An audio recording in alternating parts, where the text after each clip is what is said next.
domestic helper na nakaranas ng pang-aabuso mula sa kanilang employer. May report si Raquel Crisostomo.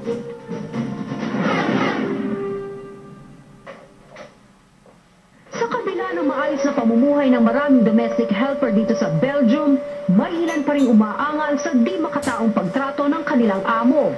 Ako ay nagtatrabaho sa isang diplomatic status. Nag-start po akong magtrabaho ng 7:30 AM until 9 PM. Ang pasahod po nila sa akin ay 605. Sana po, hinihiling po namin na pataasan po ang aming sahod para naman po maiba ang kalagayan namin. Ayon sa itinakda ng Belgian labor market, 8 oras lang kada araw ang normal na oras ng trabaho ng isang pangkaraniwang trabahador, kabilang ang mga domestic helper. Dapat ding bigyan ng pagkakataong makapagbakasyon ng may bayad ang isang trabahador. Bukod pa ito sa 10 national holiday tulad ng Pasko, Bagong Taon, Easter Monday at Independence Day.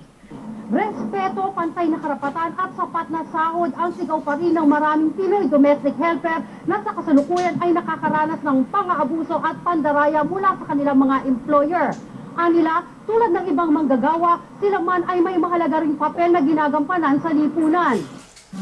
Kaya naman nangako ng suporta ang Organisativo Clandestine Arbeits Migranten o mas kilala sa tawag na ORCA na nangangalaga sa kapakanan ng mga undocumented migrant. We wanted to make some recommendations to policymakers to make some changes because the situation as it is now is that there's very few legal work opportunities and that because of these lack of opportunities, we see that people stay in conditions that are really bad working conditions. Ilan sa kanilang mga panukala ay ang pagbibigay ng sweldo base sa hirap at dami ng trabaho ng isang domestic helper, maayos na tirahan para sa mga live-in at pagbibigay ng work permit kung saan hindi kailangang matali sa isang employer ang empleyado. Sakali mang hindi tumupad sa itinakda ng batas ang employer, maaaring umalis ang trabahador nang hindi mawawala ang kanyang working permit.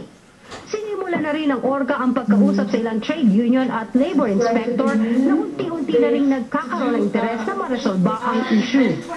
Para sa Balitang Euro, Raquel Bernal Crisostomo, Brussels, Belgium.